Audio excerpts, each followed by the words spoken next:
a consumer, I know I should be buying less plastic and choosing ethical brands. If you're a brand, you're expected to have clear and effective sustainable measures. But who's measuring it? Only 18% of British companies say they actually measure their performance. That figure has led me to two different businesses to find out how they're gauging their sustainability efforts while also assessing how it relates to financial performance. Guy Singh Watson from Riverford Organic Farmers is one of the UK's pioneering food producers, witnessing the rising growth of sustainability and its associated challenges from a front row seat. We started in 1987, just me and a wheelbarrow, and today it's a £60 million business delivering 50 or 60,000 vegetable boxes across the UK every week.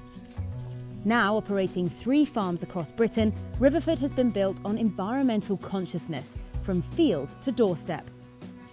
But for all the progress around sustainability, less than half of companies say they can make the link between sustainability and profitability. Because Riverford is working with experts, they're able to stay up to date with the latest research in terms of what materials to use and what practices are the most sustainable. But not all companies have the same expertise or the same funding, which makes it really hard to gauge an industry-wide impact. So the most important benchmark is our carbon footprint. We will add up all the attributable emissions, from the field through all our packaging and delivery activities. And that enables us to sort of focus on the big issues. From business to business and sector to sector, however, benchmarks and metrics vary. Multinational packaging firm Smurfit Kappa is a leader in sustainability, particularly within paper-based packaging. The company, which operates in 35 countries, sets and tracks its own benchmarks. We have a sustainable development report annually for the past 13 years, and that has been reporting a load of sustainability data every year in a consistent manner. It took us 3 years to develop our own system. At the time there was nothing available in the market.